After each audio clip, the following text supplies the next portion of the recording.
आखिर supreme court ने वक्फ amendment act 2025 के खिलाफ फाइल्ड प्लीज में ऐसा कौन सा इंटरिम ऑर्डर दिया है जिसकी वजह से उन्हें शरिया कोर्ट ऑफ इंडिया कहा जा रहा है। आखिर क्यों मीम्स ऐसे बने हैं जहां एक्सपेक्टेशंस कुछ और है और रियलिटी कुछ और देखने को मिली है। तो क्या है ये ऑर्डर और इस ऑर्डर के बाद कौन से हाई लेवल सवाल उठे हैं लीगल फील्ड के लोगों से लेकर इस केस के पिटिशनर्स तक, क्यों सुप्रीम कोर्ट के ऑर्डर को क्रिटिसाइज किया जा रहा है, हम सब देखेंगे और एक एक करके सबसे डील करेंगे। पर व्यूवर्स, बात ऐसी है कि प्रॉपर्टी डिस्प्यूट का ये मामला काफी रिलीजियस भी हो चुका है। हियरिंग के दौरान जब खुद सीजीआई संजीव खन्ना ने कहा था, I am sure there will be Muslim organisation supporting the legislation, likewise there would be Hindus not supporting, तो एसजी तुषार मेहता ने कहा कि इस एक्ट पर जो डिबेट्स हो रही है they are not divided by religion. पर फिर भी ऐसे मीम्स क्यों इतने वायरल हो रहे हैं जिसमें दिखाया जा रहा है कि जुडिशरी मुस्लिम माइनॉरिटीज के ही फेवर में फैसले दे रही है।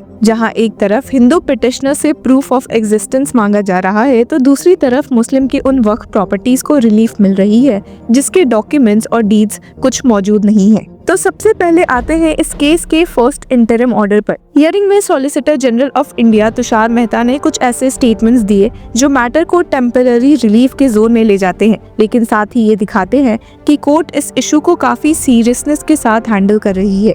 एसजी तुषार मेहता ने कोर्ट को अश्योरेंस दिया कि सेंट्रल वक्फ काउंसिल और स्टेट वक्फ बोर्ड्स में जब तक कोई अगला ऑर्डर नहीं आता तब तक नॉन मुस्लिम मेंबर्स को अपॉइंट नहीं किया जाएगा। ये अश्योरेंस कोर्ट के लिए काफी इम्पोर्टेंट था क्योंकि एक मेजर कंसर्न यही था कि अमेंडेड प्रोविजंस के तहत काउंसिल और बोर्ड में रिलीजियस एक्सक्लूसिविटी का एलिगेशन लग रहा है। एसजी ने क्लियर किया कि फिलहाल किसी नॉन मुस्लिम की अपॉइंटमेंट नहीं होगी और कोर्ट स्टेटमेंट को रिकॉर्ड में ले चुका है। इसी के साथ एक और बड़ा अश्योरेंस दिया गया, वो था वक्फ प्रॉपर्टीज को लेकर। एसजी मेहता ने कहा कि जितने भी waqf including waqf by user declare किए जा चुके हैं, चाहे नोटिफिकेशन के थ्रू या रजिस्ट्रेशन के जरिए, उनका स्टेटस फिलहाल बदला नहीं जाएगा। मतलब ये वक्फ प्रॉपर्टीज अभी डी नोटिफाई नहीं की जाएंगी और कलेक्टर लेवल पर भी कोई चेंज नहीं होगा। ये भी कोर्ट ने अपने ऑर्डर में नोट कर लिया है। ये डेवलपमेंट उन लोगों के लिए इम्पोर्टेंट है जिनकी प्रॉपर्टीज अलिजिडली वक्फ डिक्लेयर हो चुकी है बिना उनके कंसेंट के। इस मैटर को नेक्स्ट हियरिंग के लिए 5 मई 2 बजे से लिस्ट किया गया है। कोर्ट ने इस मैटर का कॉज टाइटल भी चेंज कर दिया है।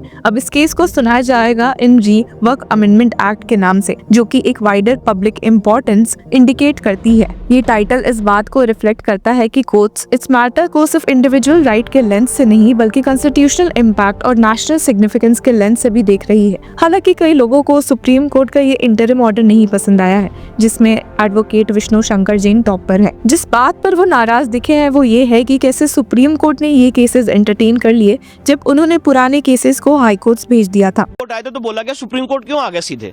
जब वक्फ को लेके हम सुप्रीम कोर्ट आए थे सीधे तो बोला गया सुप्रीम कोर्ट सीधे क्यों आ गए। और 7 साल से पूरा समाज इस देश के अलग अलग हाईकोर्ट में स्ट्रगल कर रहा है। 140 से ज्यादा याचिकाएं देश के अलग अलग हाईकोर्ट में दायर हो चुकी हैं, आज तक कोई इंटरिम रिलीफ नहीं मिली है। तो क्या पैमाना है, क्या मापदंड है कि एक पक्ष सुप्रीम कोर्ट आता है और उसकी सुनवाई की जाती है और इंटरिम ऑर्डर देने के लिए एक बात की जाती है, तो ये कानून, यही चीज दूसरे पक्ष के लिए भी लागू होनी चाहिए। Point number 1। पॉइंट नंबर 2 मैं आपको बताना चाहता हूं कि अभी 4 राज्यों के जो एंडोमेंट एक्ट हैं जिससे हिंदू मंदिर को टेक ओवर किया गया है, उन 4 राज्यों के एंडोमेंट एक्ट की सुनवाई पिछले 13 साल से सुप्रीम कोर्ट में चल रही थी और हाल ही में सुप्रीम कोर्ट ने फैसला दिया है, मैं ऑनरेबल जजेस का नाम नहीं लेना चाहता हूं, जिसमें सुप्रीम कोर्ट ने कहा कि सारे मैटर हाई कोर्ट में चले, हम यहां पे इसको क्यों सुने। तो जो ये एक बात है कि हम यहां पे डायरेक्टली इसको क्यों सुने, ये सवाल इस केस में क्यों नहीं पूछा जा रहा है, ये सारी बातें हम कोर्ट के सामने रखेंगे। तो क्या संभावना ये है कि जो रेलेवेंट हाई कोर्ट है उनके पास भेज दिया जाए? मेरा ये प्रपोजिशन है, मेरा ये सजेशन है कि सारे मामले एक हाई कोर्ट में भेज दिए जाएं और उसकी कॉन्स्टिट्यूशन बेंच बना दी जाए और उसकी 6 महीने के अंदर सुनवाई हो जाए। हालांकि सीनियर एडवोकेट सिंघवी का इस सुप्रीम कोर्ट ऑर्डर पर क्या रिएक्शन है वो भी देखते हैं और चलिए साथ में बाकी और लोगों के भी रिएक्शंस इस केस पर देख लेते हैं। Friends, at a political level you cannot amputate Article 26 and call it administrative efficiency. You cannot call this an amendment act, whereas in fact it is an assault on identity, an assault on autonomy, an assault on constitutional values. A board with a token Muslim representation is another form of appropriation. It's not about minorities called Muslims. It's about a messaging. It's about a message that minority institutions are fair game for state takeover. Let's be very careful. The Honorable Supreme Court, as rightly pointed out by my counsel, Mr. Nizam Pasha, the Supreme Court has said that the Central Waqf Council and the State Waqf Boards will not be constituted. Waqf by user cannot be deleted. Now, there are other provisions also which we as a party have come to the Honorable Supreme Court that calling it unconstitutional. Now, whenever it will be heard, our counsel, Mr. Nizam Pasha, on behalf of me, will be arguing it. As you know very well, that during the deliberations of the Joint Working Committee, I have given a Dyson report opposing all the amendments that were proposed by the government. And during the debate in the Parliament on the consideration or passing of that bill, I have opposed each and every amendment. I have called it unconstitutional. I still call this law as unconstitutional, as violating the fundamental rights of Article 14, 15, 25, 26 and 29. So our legal battle will continue to ensure that this act, against this act will continue.